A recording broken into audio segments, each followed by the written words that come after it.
오늘 말씀은 두 가지 실험을 소개하면서 말씀을 시작하도록 합니다. 첫 번째 실험은 브룩스라는 학자가 실험을 했는데, 이분이 어떤 실험을 했느냐 하면 두 집단을 나누어서 실험을 했어요. 한 집단에서는 10주 동안 모아가지고 힘들었던 일만 적게 했어요. 힘든 일만. 또 다른 집단에서는 10주 동안 감사한 일만 적게 했어요. 그랬더니 어떤 결과가 나왔느냐 하면 감사한 일을 적게 했던 집단이 삶의 만족도가 탁월하게 높았다는 거예요. 비교할 수 없을 정도로 높았다는 겁니다. 이게 무슨 말이냐? 감사가 삶의 만족도를 높이고 행복감을 준다 이 말이에요. 이것은 굉장히 중요한 지점이라고 생각합니다. 제가 생각할 때 인간은 감사를 통해서 행복감을 느낀다는 거예요. 이 부분은 나중에 뒤에서 다시 말씀드리겠습니다. 이번에 여러분 아시안 게임 보셨죠? 보셨어 못 보셨어요? 제가 특이하게 본 게 뭐냐면 이 북한 선수들이 메달을 따고도 기뻐하지 못하는 모습을 봤어요. 여러분 그 모습 보셨어요? 동메달을 땄는데 행복해 보이지 않아요. 오히려 아우지탄강 끌려가는 그런 모습을 하고 있더라고. 근데 은메달을 딴 우리나라 선수들은 기뻐하고 막 그 얼굴이 달라요. 너무 감사가 넘치는 겁니다. 이 무슨 말이냐? 제가 그 장면을 보고 느낀 게 뭐냐면 감사를 해본 사람이 감사를 할 수 있고 기쁨을 누려본 사람이 기쁨을 알 수 있는 거예요. 참 기쁨이 뭔지. 다시 말하면 인간은 감사를 통해서 행복을 느낀다 이 말이에요. 이 감사가 행복의 조건이라는 겁니다. 자, 두 번째 실험은 어떤 실험이냐면 오리건 대학교 크리스티나 칸스라는 교수가 실험을 했는데, 이분이 어떤 실험을 했느냐 하면 이분도 역시 두 그룹을 나누어서 실험을 했습니다. 한 그룹에는 모아가지고 감사한 것들에 대해서 이야기를 나누게 했어요. 토론하게 했어요. 또 다른 한 그룹에는 불평하는 것들에 대해서 토론하게 했습니다. 자, 이 이야기를 나누면서 이제 여기에 꼽아가 뇌파 검사를 한 거예요. 근데 여기에 실험 조건을 하나 더 추가를 해주는 겁니다. 이게 뭐냐 하면은 내 통장에 돈이 입금될 때 뇌파가 활성되느냐, 아니면 기부를 했을 때 뇌파가 활성되느냐, 이걸 이제 실험을 한 겁니다. 여러분 검사 결과가 어떻게 나왔을까? 감사를 하지 않는 그룹은요, 돈이 내 통장에 들어올 때 행복했어요. 여러분 통장에 돈이 들어오면 행복하시죠? 저도 마찬가지입니다. 돈이 들어오면 너무 행복해요. 안 그런 것처럼 하지 마세요. 하지만 감사를 한 그룹은요, 기부할 때 행복함이 더 많더라는 거예요. 기부할 때. 참 희한하죠? 감사를 한 그룹은 받을 때보다 줄 때가 더 행복하다는 겁니다. 여러분 이 실험의 의도는 감사를 표현할 때 행복해질 뿐만 아니라 이타적인 삶을 살게 되라는 거예요. 굉장히 중요한 지점입니다. 이 지점도. 그러니까 여러분 이 두 실험 모두 감사가 우리의 삶에 미치는 긍정적인 영향이 매우 지대하다, 이걸 우리들에게 말씀을 해주고 있는 겁니다. 그런 실험입니다. 다시 말하면 감사를 하면 삶의 만족도가 높아지고 내 자신의 행복감이 높아질 뿐만 아니라 다른 사람에게도 어떤 영향? 좋은 영향을 미치더라는 겁니다. 이만큼 감사가 중요해요. 감사가 사회적으로 볼 때도 이만큼 감사가 중요해요. 여러분 감사의 삶을 사시기를 간절히 축원합니다. 자, 오늘 본문으로 들어가실 텐데, 자, 오늘 본문 역대상 16장은요 다윗이 이 잃어버렸던 법궤가 거의 100년 만에 이제 돌아오는데, 이것을 예루살렘에 안치하고 난 다음에 그 감격이, 하나님의 법궤를 예루살렘에 안치하고 난 다음에 그 감격이 너무 커서 하나님 앞에 노래를 지어 부른 것이 오늘 본문이에요. 그러니까 굉장히 의미 있는 말씀입니다. 이 사무엘 하에는 오늘 본문을 어떻게 표현했느냐 하면은 법궤가 돌아올 때 이게 너무 기쁘니까요, 다윗이 이걸 주체하지 못하고 막 법궤 앞에서 춤을 추는 겁니다. 그랬더니 뭐가 내려갔다고요? 속옷이 다 내려가 버리고 하체가 다 드러났어요. 그런데 그럼에도 불구하고 기뻐하며 춤추며 하나님께 감사했다는 거예요. 이 참 특이한 점이 왕이 그렇게 감사한 겁니다. 자, 이런 정황 가운데서 오늘 본문, 오늘 시를, 오늘 노래를 보아야 되는 겁니다. 자, 오늘은 감사에 대한 두 가지 교훈을 가지고 여러분들과 말씀을 나누고자 합니다. 첫 번째, 감사는 하나님을 알고 나를 알 때 감사한다. 누구를 알고 누구를 알 때요? 하나님을 알고 나를 알 때 감사할 수 있다는 거예요. 설교를 준비하면서 감사라는 말을 찾아보니까 히브리어로 야다라는 말이 야다라는 말이 무슨 말이냐 하면은 쏘거나 던지다 이런 뜻입니다. 쏘거나 던지다. 이게 무슨 감사와 무슨 연관이 있을까? 그렇죠?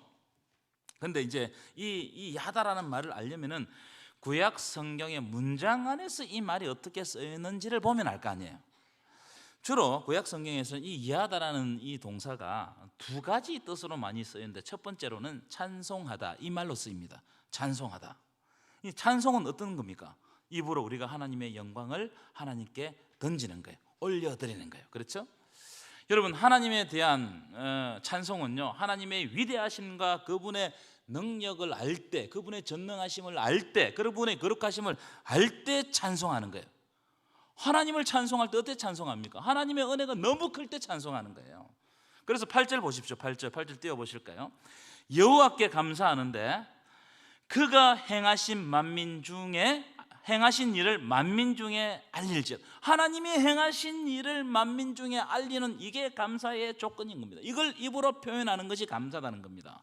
하나님의 행하심이 감사의 조건이에요. 하나님의 역사하심이 감사의 조건이에요. 아멘이십니까? 11절 하반절도 보시면요, 그의 행하신 기사와 그의 이적과 그의 입의 법도를 기억하여서 감사하라는 거예요. 이게 놀라운 우리의 감사의 제목이 된다는 겁니다. 25절도 보십시오. 여호와는 위대하시니 어떻게 하라고요? 극진히 찬양해라, 감사해라. 여호와가 위대하시기 때문에 나에게 감사 제목이 된다는 거예요. 26절도 보실까요? 하나님께서 하늘을 지으셨다. 무슨 말입니까? 하나님 천지를 창조하셨다. 우리를 지으셨다. 그래서 우리에게 이것이 바로 감사의 제목이 된다는 거예요. 무슨 말입니까? 하나님이 어떤 분인지를 알고 하나님이 행하시는 일을 알면 감사하지 않을 수 없다. 이 말씀을 우리들에게 주는 겁니다. 그래서 우리의 감사의 근원은요, 나에게 무슨 좋은 일이 생겨서 감사하는 것이 아니고 하나님이 나의 하나님 되시기 때문에 감사함을 믿으시기 바랍니다. 그래서 하박국 선지자가 뭐라고 이야기합니까? 오늘 장로님이 기도하셨던 것처럼 무화과 나무가 무성하지 못하고 포도나무에 열매가 없고 감람나무에 소출이 없고 우리의 양이 없고 외양간에 소가 없을지라도 우리의 삶 가운데 없고의 상황이 펼쳐질지라도 나는 여호와로 말미암아 즐거워하며 나의 구원의 하나님으로 말미암아 기뻐한다는 거예요. 이게 감사한 거예요. 믿으십니까?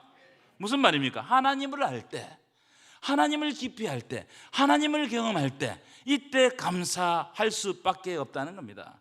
자, 두 번째 감사, 야다라는 말은 이 구약 성경에서 어떤 의미로 쓰이냐면은 자복하다, 고백하다 이런 의미로 쓰입니다. 여러분, 자복하는 거, 내 죄를 자복하는 거, 그리고 내가 죄인임을 고백하는 것은 자신에 대해서 깊이 할 때 자복하고 고백할 수 있는 거예요. 그렇겠죠? 자기가 죄인임을 알고 죄의 싹선 사망임을 알고, 그렇기 때문에 하나님의 은혜가 없으면 우리가 죽는다는 것을 알면 내 삶 가운데 일어나는 모든 일, 사도 바울의 표현에 의하면 범사에 감사할 수 있다는 거예요. 그걸 알면. 왜냐하면 나의 나 된 것은 하나님의 은혜로 된 것이니 내가 한 것이 아니고 오직 나와 함께 하신 하나님의 은혜로라. 아멘이십니까? 그래서 하나님의 은혜가 있기 때문에 우리가 약할 그때 강하게 되는 거예요. 하나님은 우리의 약한 우리를 통하여서 강한 자들을 부끄럽게 하시는 거예요. 그렇기 때문에 그 감사가 우리에게 있는 거예요. 믿으십니까? 무슨 말입니까? 나는 죄인이고 나는 약하고 나는 하나님의 은혜 없이 살 수밖에 없는, 은혜 없이는 살 수 없는 존재라는 것을 고백할 때 우리에게 그때 비로소 감사가 나오는 거다 이 말이에요. 그래서 오늘 본문 34절 보실까요? 34절 여호와께 감사하라 이렇게 딱 하면, 왜냐하면 그는 선하시며 그의 인자하심이 영원하기 때문에 여호와께 감사하라는 거예요.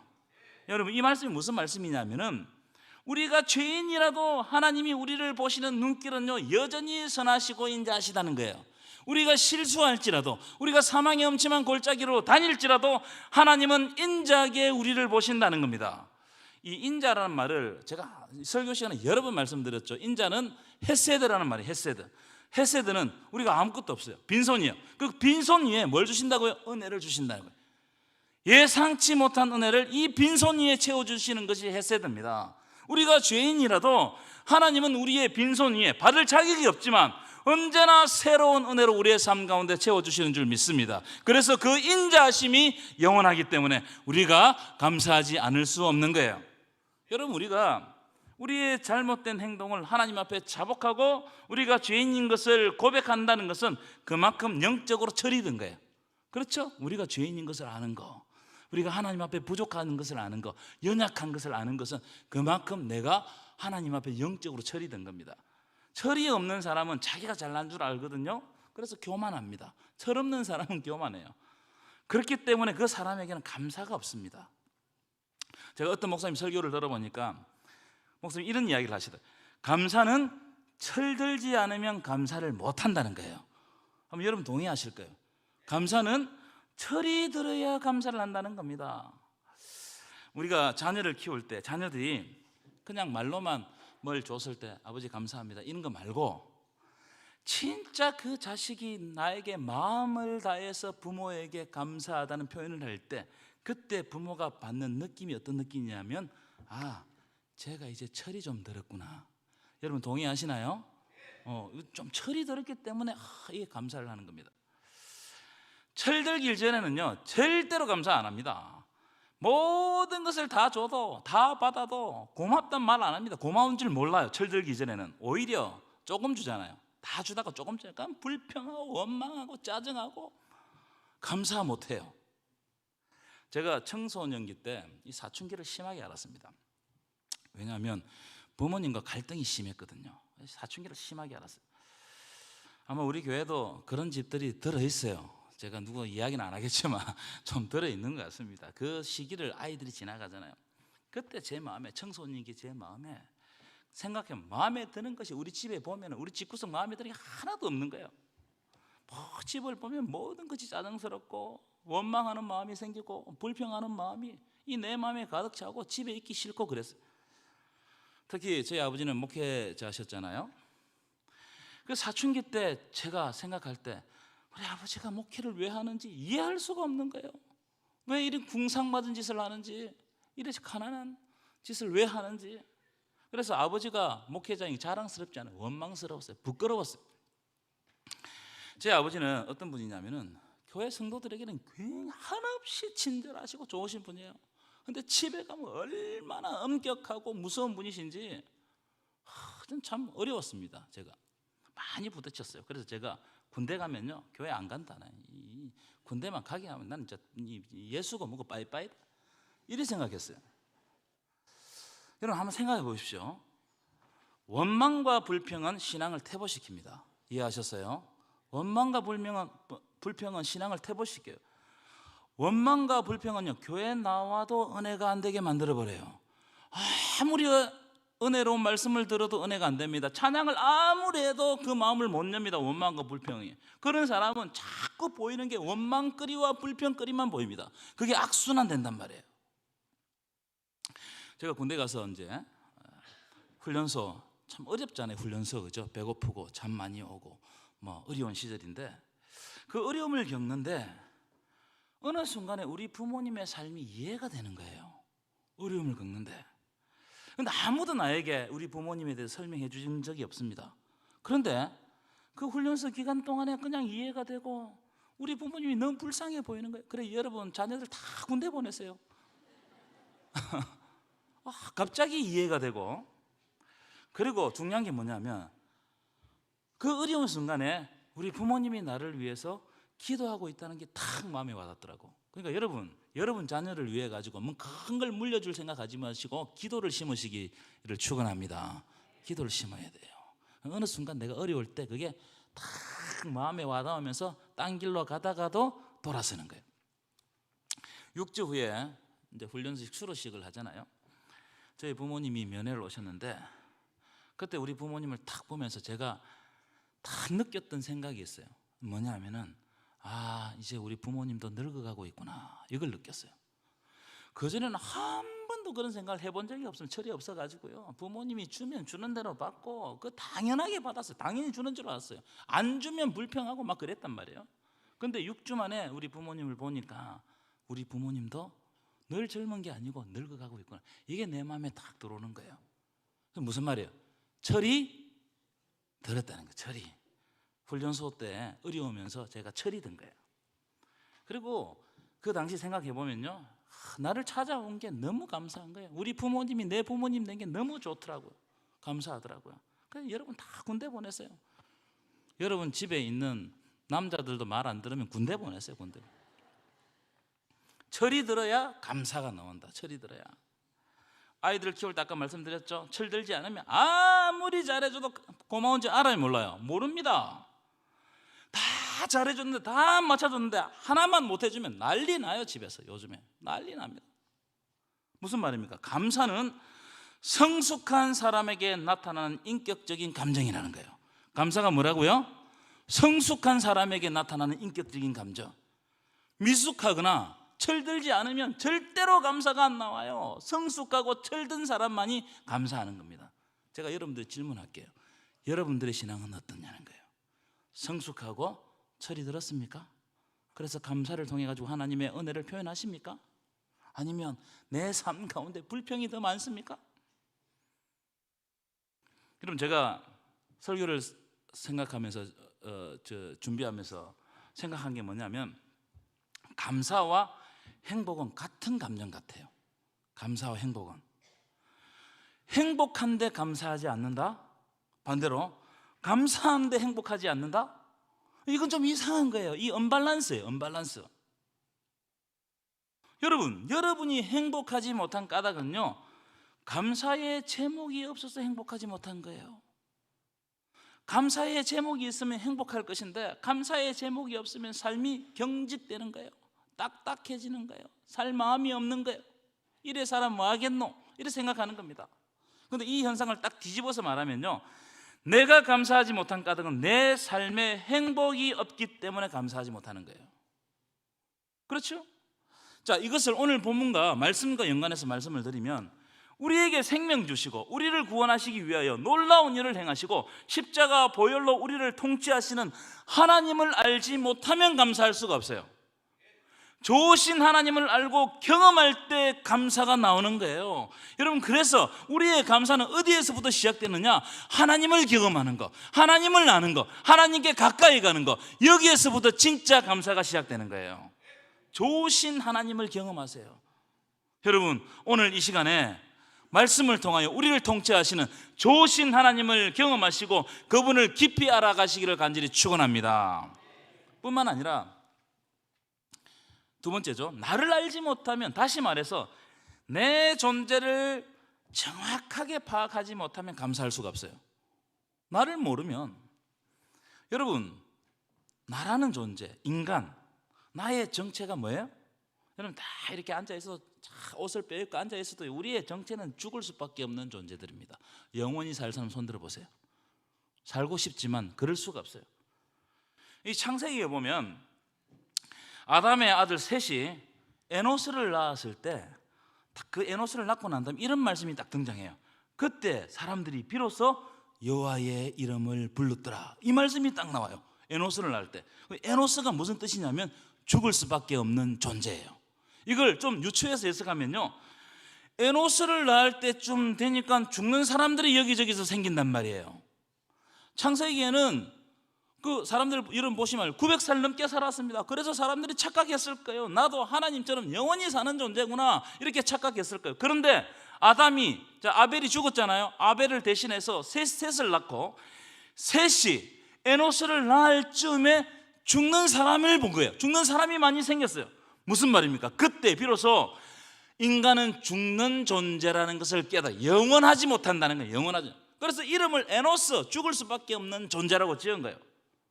그러니까 어떤 현상이 드러납니까? 영원하신, 그제서야 영원하신 하나님의 이름을 부르고 그분을 예배하고 그분 안에 거하기를 원했다는 겁니다.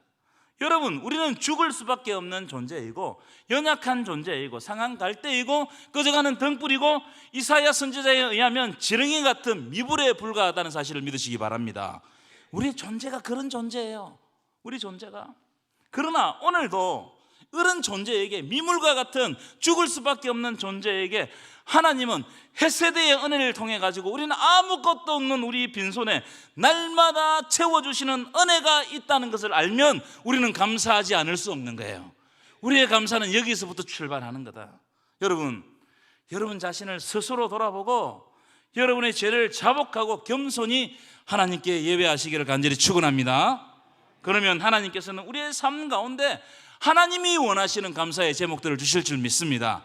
내가 원하는 감사의 제목이 아니고 하나님이 주시는 감사의 제목이 여러분 삶 가운데 넘쳐나게 될 줄 믿습니다. 자, 큰 두 번째, 인간적인 욕심을 내려놓고 하나님의 영광이 드러나는 삶을 살 때 감사의 삶을 살 수 있는 거예요.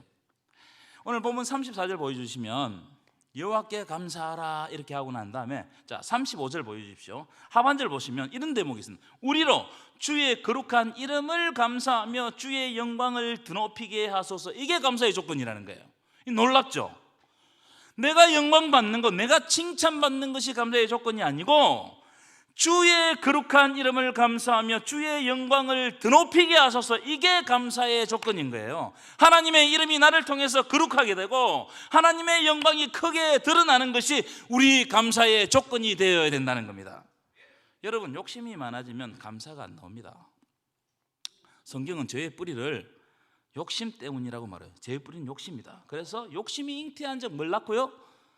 죄를 낳고, 죄가 장성하면 뭘 낳는다고요? 사망을 낳는다. 근데 오늘 이 말씀과 조금 풀어서 오늘 본문하고 연관시키면 우리가 죄인이기 때문에 욕심이 있는 것이고 그 욕심 때문에 감사가 사라지는 거예요. 이해하셨어요? 제가 질문해 볼 테니까 여러분 한번 크게 대답해 주십시오. 욕심이 크면 감사가 커질까요? 작아질까요? 크게 대답해 보세요. 욕심이 크면 감사가 커질까요? 작아질까요? 어떻게 아세요? 당연한 거죠. 욕심이 커지면 그 욕심 때문에 감사는 안 보입니다. 이걸 조금 돌려서 질문하면 내가 내 영광 위하여 내 자존심과 내 칭찬받는 것을 위해 살아가면 감사가 커질까요? 작아질까요? 작아질 수밖에 없어요. 나에게 초점이 맞춰지면 감사는 작아져요. 반대로 욕심이 작아지면 감사가 커질까요? 작아질까요? 커지는 거예요. 욕심이 작아지면 그 밖의 것들이 감사로 채워집니다. 이걸 오늘 본문과 연관해서 다시 질문을 하면 내 영광과 내 자존심을 내려놓고 하나님의 영광과 그분의 이름을 위하여 살아가면 감사가 커진단 말이에요. 여러분, 감사는 우리가 예상하지 못한 장면에서 옵니다. 감사는 하나님의 이름을 높일 때 감사가 오는 거예요. 이 상담 심리학에 보면요, 장남 장녀 컴플렉스라는 게 있어요. 장남 장녀 컴플렉스. 여러분 들어보셨어요? 이게 무슨 말이냐면 부부가 결혼을 해가지고 첫 번째 태어나는 아이에게 어마어마한 기대를 건다는 거예요. 그게 장남이든 장녀든 그 아이에게 최선을 다하는 거예요. 너무나 귀하고 너무나 특별한 선물이잖아요. 그래서 그 아이가 태어나면 저도 해봤어요. 젖병 매번 삶고 기저귀도 막 조금만 오줌 싸도 막 갈아버리고 부녀도요 가장 좋은 거 먹여요. 앱슬로트 아세요? 부녀도 가장 좋은 거 먹이고 조금만 아파도 어디로 데려갑니까? 응급실에 우리 유건이 응급실 4번 데려갔어요. 응급실 가도 해주는 게 없어. 둘째가 태어났어요. 젖병 잘 안 삶습니다. 기저귀도 터질 때까지 놔줘요. 그죠? 분유 먹이는 집은요 그냥 싼 거 먹여 똑같아요. 우리 아이니는 한 번도 응급실 데려간 적이 없습니다. 이게 무슨 말이냐면 여러분, 기대가 크면 뭐 또 크다고요? 기대가 크면 실망이 커요. 장남 장녀가 기대에 조금만 못 미쳐도 이게 난리가 나는 거예요. 이 부모가 못 견딘단 말이에요. 그러면 아이들이 부모의 기대에 못 미쳐가지고 부모가 실망하는 그 장면을 보고 그게 자기의 마음의 컴플렉스로 남는 거예요. 이게 장남장녀 컴플렉스예요. 장남장녀. 저희 할머니는 저보고 100번 실망했대요. 어릴 때 너무 똑똑했는데 그 똑똑하게 생겼잖아요, 그죠? 근데 감사합니다. 근데 크면서 실망을 넘어져가지고 100번 실망했다는 거예요. 집안에 큰 애들이 삐뚤어지는 현상이 아마 이런 현상이 많다고 합니다. 왜 그렇느냐? 여러분, 이게 그 자기 아들을 보면서 만족하지 못하고 불만과 불평 때문에 그래요. 여러분, 원망과 불평은 뭐 때문에 생긴 줄 아십니까? 원망과 불평은 내가 생각한 것, 내가 기대한 것이 이루어지지 않았을 때 원망과 불평이 생겨요. 그 기준이 어디에? 나에게서, 나에게. 내 기준이 있는 거예요. 예수님은 팔복에서 이렇게 말해요. 심령이 가난한 자는 뭐가 있다고요? 복이 있다는 거예요. 이 말씀을, 심령이 가난한 자는 복이 있다, 이 말씀을 방금 드린 말씀하고 연관을 시키면 욕심이 작은 자는 복이 있다, 이렇게 말할 수 있겠죠. 욕심이 작은 자. 그래서 심령이 가난한 자는 복이 있다, 이 말씀 다음에 천국이 저들의 것이며, 이런 말씀이 나옵니다. 여러분, 욕심이 적으면요 땅에서도 하늘을 살 수 있어요. 하지만 욕심이 많아지잖아요. 하늘에서도 땅을 사는 거예요. 하늘에서도 다 가지고 부족한 것이 없어도 욕심이 많으면 그것 때문에 너무나 불행한 거예요. 오히려 많이 가지면 가질수록 더 불행. 그런데 우리의 삶을 보면요, 쓸데없는 것에 욕심 부릴 때가 너무나 많습니다. 여러분 삶을 보십시오. 쓸데없는 것에 욕심 부리고 자존심을 세우는 때가 많습니다. 제가 여러분들의 질문 다시 하겠습니다. 여러분, 하나님은 우리에게 귀한 것을 주고 싶어 하실까요? 아니면 하찮은 것을 주고 싶어 하실까요? 당연하죠. 당연히 하나님은 귀한 것을 주고, 가장 좋은 것을 주고 싶어 하십니다. 그래서 자기 자녀가 생선을 달라면 누가 뱀을 주며 떡을 달라 하는데 누가 돌을 줄 사람이 있겠느냐? 그러면서 예수님께서 하신 말, 하나님 하늘 아버지께서 너희에게 성령을 주시지 않겠느냐? 뭐예요? 성령이 가장 귀한 거예요. 하지만 우리는요, 하나님이 주시는 귀한 것으로 만족함이 없어요. 그걸 만족이 안 돼요. 왜냐하면 하나님이 주시는 귀한 것을 욕심내지 않고, 성령 받는 거, 은혜 받는 거, 여기에 욕심내지 않고 세상이 주는 하찮은 것을 안 주었다고 원망하고 불평할 때가 너무나 많은 거예요. 그걸 왜 그러느냐? 영적 분별력이 없어서 그래요. 만약 여러분이 하나님이 주시는 귀한 것, 즉 영적인 것을 마음에 담으면 그 귀한 것을 주시는 하나님의 은혜에 감사할 수밖에 없어요. 지금도 귀한 것을 주시거든요. 그 은혜에 감사할 수밖에 없어요. 그런데 하찮은 것, 세상적인 것을 주목하게 되면 늘 하나님이 귀한 것을, 하나님으로부터 귀한 것을 받으면서도 하찮은 것 안 주셨다고 불평하는 거예요. 이게 우리의 삶입니다. 우리는 어디에? 하나님의 은혜에 초점을 안 맞추고 땅에 끝 초점을 맞추니까 불평이 나오는 거예요. 부족한 거예요. 어떤 목사님이 경험하신 예화인데, 오래된 예화입니다. 이 목사님이 2명의 어린 아들이 있었어요. 그러니까 이제 목사님 부부가 신방 나가실 때 이 아들 둘에게 옛날 이야기예요. 100원씩 주고 가는 거예요. 100원씩. 돌아올 때 잘 있으라. 그러면 큰 애가 애 손잡고, 작은 애 손잡고 가가지고 100원 가지고 껌도 사 먹고 또 뭐 사탕도 사 먹고 하는 거예요. 근데 어느 날 목사님이 또 신방 나가시면 딱 나서니까 작은 애가 목사님을 딱 막았으면서 아빠 100원 이런 거예요. 아빠 100원. 100원 주고 가라는 거예요. 신방 가려면. 그래서 목사님이 이제 호주머니 이렇게 뒤져보니까 그날 100원짜리가 없어. 그래서 500원짜리를 줬어요. 그래서 이 작은 애가 100원짜리 500원짜리 구분 못할 때 500원짜리를 한참 보더니 100원짜리 같기도 하고 이게 비슷하기도 하고 아니거든요. 결국 보니까 집어 던져버렸어요. 그걸 보고 있던 형이 그걸 주워와가지고, 야, 이게 500원짜리다 500원짜리 100원짜리가 5개다 5개. 니 아냐? 100원짜리가 5개다 이랬더니 그 밑에 아이가 뭐냐? 아빠 100원. 무슨 말이냐? 500원의 가치를 모르면 100원에 집착할 수밖에 없는 거예요. 100원이 생기면 좋겠지만 그보다 더 좋은 500원이 생겼는데도 불구하고 불평과 원망을 하는 거예요.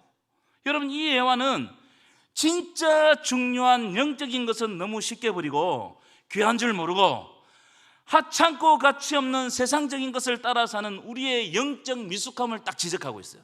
그렇잖아요? 여러분, 하나님 앞에서 하찮은 거, 이럴 테면 내 영광, 내 자존심, 그리고 세상적인 것을 따라가다가는 참 감사를 잃어버리는 그런 우를 범하게 되는 겁니다. 여기에 초점을 맞추면 저기 것을 못 봐요. 그러나 우리가 하나님의 영광, 하나님의 은혜에 초점을 맞추고 그게 묵상하면 이 땅의 것들은 그냥 지나가는 거예요. 여러분, 이게 우리의 감사의 조건이 되어야 돼요. 우리 감사의 제목이 되어야 돼요. 그래서 나를 통해서 하나님의 거룩한 이름이 드러나는가 드러나지 않는가, 이것이 우리의 감사의 제목이 되어야 되는 거예요. 여러분 어떻게 살아가고 있습니까?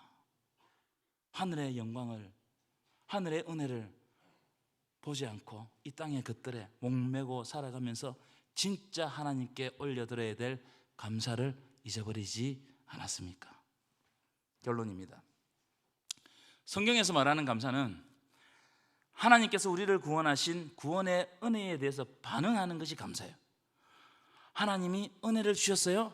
그 은혜에 대한 반응이 뭐로? 감사로 나타나는 거예요. 그래서 은혜와 감사는 그 어원이 동일해요. 뗄 수가 없습니다. 카리스, 똑같아요. 카리스. 하나님의 은혜가 없으면 감사가 있을 수 없어요. 감사가 없으면 하나님의 은혜를 표현할 수가 없어요. 여러분 하나님의 은혜를 어떻게 표현하고 있습니까? 감사로 표현하십니까? 근데 제가 볼 때 여러분 입술에, 삶에, 여러분의 태도에 감사가 많이 사라졌어요. 불평이 입에 붙어 있단 말이에요. 하나님의 은혜를 표현하지 않는단 말이에요. 오히려 세상적이고 이 땅의 것들을 표현하는데 너무나 특성화되어 있어요. 여러분, 감사로 하나님의 크신 은혜를 표현하시기를 축원합니다. 그러면 우리의 삶 가운데 왜 감사가 없냐? 똑같은 이야기죠. 그 이유는 하나님의 은혜를 잊고 살기 때문에 그렇습니다. 하나님이 은혜 주시고 십자가 보혈로 우리를 구원해 주셨는데도 감사가 없는 것은 하나님의 은혜를 잊었어요. 은혜를 잊는 순간 감사는 사라집니다.